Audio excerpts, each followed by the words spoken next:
I sent my chief scout, Jeff Slate, to watch South Africa. I sent him to watch Phil Mazinga, who was scoring goals for fun. And he rang me up. I said, what do you think, Jeff? He said, yeah, he's got a chance. He said, but I think there's someone here better than him. I would put him up there with one of the best defenders in the Premiership. He was a diamond. Just a warrior on the pitch. They did a poll in South Africa at some point, and he was the second most famous person after Nelson Mandela.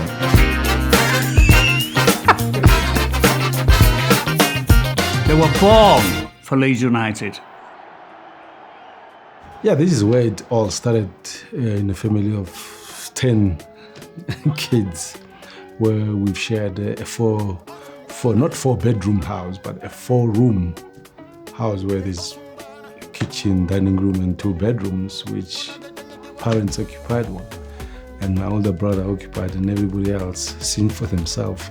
And this is where we are. It's a family home where we were all born and bred and grew up, in the streets. Lucas Radebe learned to play football on the streets of his hometown, Soweto. The training was here. So we'd train here, weekend we'd go and play, but not really proper structured. We will be just kids from the club versus the other club. And then we'll just play around 80s, where there was a bit of crime, a bit of violence, and the schools were not really going in properly, and there was a lot. And I was getting involved in some of those things where I've lost a few friends. Most of them were arrested, some of them have passed on because they got shot by police. So it was really getting bad. And then that's when my parents decided to take me away. And then that's where I started playing properly. Like they had a league, a proper league, like a professional league, not as big as the PSL here, or it was just a good level. And I played there, started as a goalkeeper. Played there until I got kicked in the face. Until I got kicked in the face, and I thought, no way, come back, centre back. I played everywhere, to be honest, because I just wanted to keep busy. There was nothing much to do. I was 20 years old when I came back and playing for Kaiser Chiefs. As I adventured into my career and playing for Kaiser Chiefs, I won. It was Player of the Series in one of the competitions. Lucas played over 100 games for Johannesburg's Kaiser Chiefs, becoming one of the best players in the league and a key member of South Africa's national team. His talent soon attracted interest from Europe's top clubs. I think that time football was picking up in the country, and the talent was coming out, especially from the township. And I remember Kaiser Chiefs' boss, Kaiser Town, says there were a few clubs who were interested in some of their players. And I was one of those players. And he spoke about Aberdeen, Glasgow, but Leeds United came about. He said, honestly, I think he's the find. So she said, well, I have to tell you, Mr. Fotherby, that Robbie Robson is going to sign the 2 players. Oh, I says, is he? How far is that gone then? Have you exchanged money? And no, but he's going to sign them. I said, well, look, I want you to give me the opportunity of negotiating for these 2 boys. I said, but I'm not coming into any bartering with Robson or you or anybody.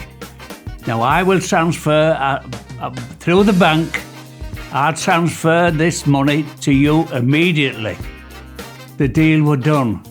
So that's how we got Lucas. Lucas had never set foot outside of South Africa. Now he was moving to Leeds. For me, it was a long trip. First of all, I think first time flying that long.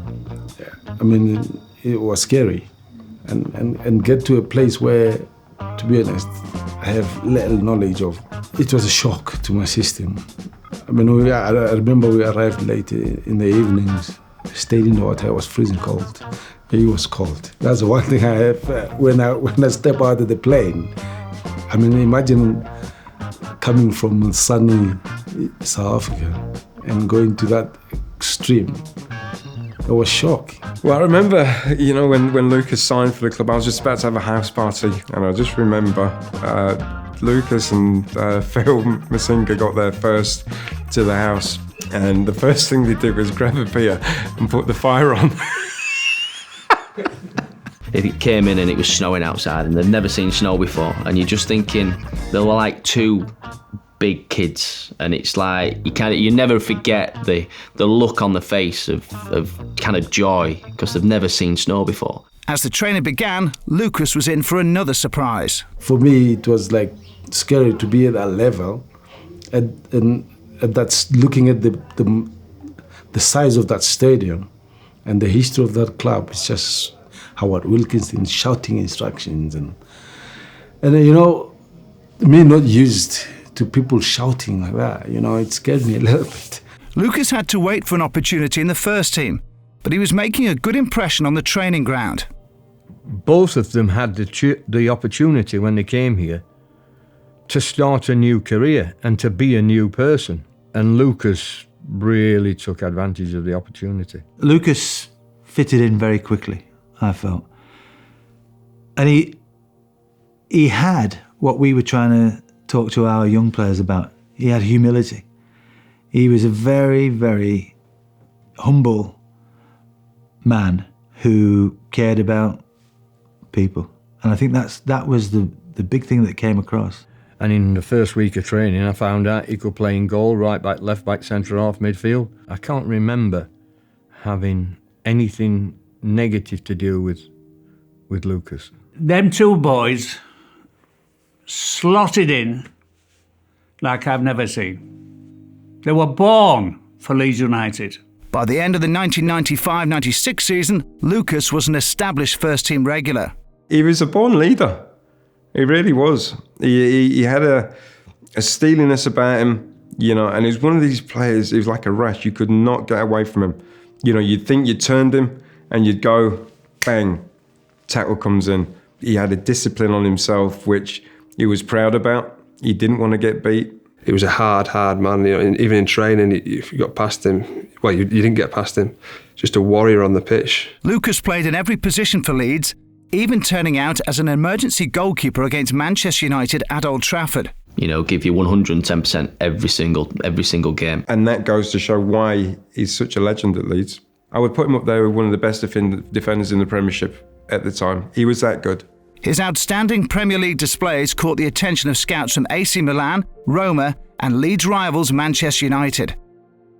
But Lucas's loyalty to the club couldn't be swayed. It was all about loyalty, because finance or money wasn't an issue in football. It was more about the loyalty, about the people that gave me an opportunity to play. And having a club like Man United, who have already been winning trophies, winning the league, and being one of the best teams in Europe, for me it was more than football. It was beyond football. It was about the culture. It was about the loyalty. If I would have gone to Man United, I don't know if it would have developed to be the person that I am, and not appreciated life as I've learned through Leeds United, and having to have an experience of Yorkshire puddings and Tetley pizza. So it was, those are the things that I admire most, that really caught my eye, because it wasn't the football itself, but it's outside football, the people that we met, the relationship between me and the fans, the supporters, was absolutely amazing, because that was intriguing, having the fans singing your name and taking you as one of them, that was something else. Leeds fans adored Lucas. He became one of their most loved players. Meanwhile, a hero of his own was taking interest in his career. While we were at school, we were always chanting about one person. I think that's the cause of all the riots and the violence in the communities. And the chant was, "Release Mandela." When he was released, amazing. The atmosphere was absolutely, you could feel that something different has happened. In 2001, Nelson Mandela visited Leeds. Lucas was asked to welcome one of the world's greatest statesmen to the city. You know, they've asked me to come and present him to the crowd. So I have to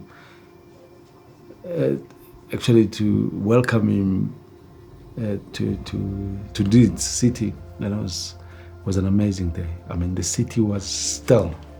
I remember the crowd at the square was absolutely packed.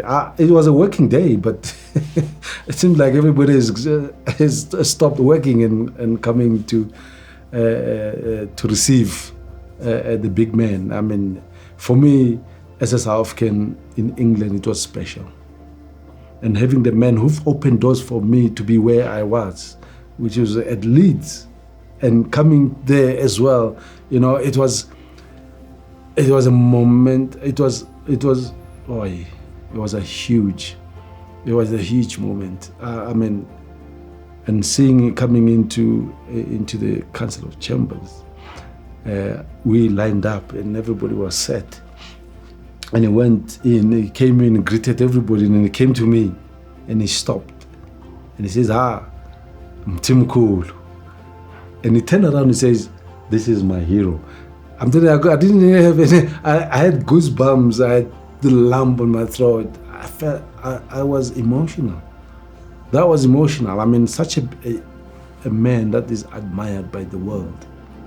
I mean, firstly to have such special words, you know, and I was lost. I was like, you know, I didn't know how to behave, but that's one thing that hit me hard, and to be honest, it changed how I look at people and how I feel about people. And because knowing that this is the greatest statesman ever, you know, to have embraced this world, never mind our country, but it was absolutely amazing. Lucas's effect on fans moved beyond the realms of football. An up-and-coming Leeds band delved into his career history when they were trying to come up with a name. And then someone said, I saw this name, Kaiser Chiefs. I thought it'd be a good band name. And we were like, sounds good. Because it's like Kings. I was like, I think there's a Leeds United collection, because I think Lucas came from Kaiser Chiefs, so he sort of went back and looked it up, and it was true. And I was just like immediately sold on it for that reason, because Lucas was a proper legend. I thought that just the connection to Leeds and Leeds United was a great thing for me, and made me feel like this is the right name for us, because there's a reason for it. You know, someone from the club said that Lucas was keen to meet us, arranged for us to go up to the training ground, to have some photos with Lucas and meet Lucas, and he was just dead supportive, super like, whatever, anything I can do, just let me know. Leeds showed the video, which is like a homemade video for our first single, which, oh my God, at half-time in the next game. And so it wasn't until we went to South Africa in 2008 that he came to an actual gig. And that was great, because it was in his like home turf, and we'd had an amazing day out with him, going to Soweto, to his street, meeting his family. We went to some sort of all day, all night party that was going on in someone's house. We played football in the street. In South Africa, you can't underestimate how famous Lucas is. He was the captain of the South African football team and everything, went in the South African World Cup, and we were just like hanging on the street in Soweto with him. Leeds United will forever be changed by the player known as the Chief. He has legendary status at the club and has continued to be loved by fans around the world. At Ellen Road, his name is sung at matches to inspire the players of today. If they put in front of me, we'll give you a second chance in your life. They'll put Leeds, they'll put Man United, they'll put Barcelona. I still go back to Leeds. I still go back to the club. That has really changed how I feel, how I think. To have played for a club that I would learn the culture. You know, I would have gone possibly to Italy and struggle with the language and everything else, but have a pleasure of learning the different dialects or accents, you know, from Yorkshire to Bradford, and it was I had so much fun. I brought my family because I wanted to stay there. And my family enjoyed it. That's why I had kids. I mean, for me, it was an extended family, you know, at Leeds. The way the fans took into me, if we could have lifted the silverware, it would have been absolutely great. But it doesn't matter. It doesn't matter as long as I've achieved playing football at the highest level with the club that it matters most. And being proud of the jersey of Leeds itself, as a city, as the club, you know, as one of the players. I mean, I was proud to wear that jersey and running out in that field and contributing towards what we're trying to achieve with that. I mean, nobody will take that experience back. And I always tell people about my second home, which is in Yorkshire.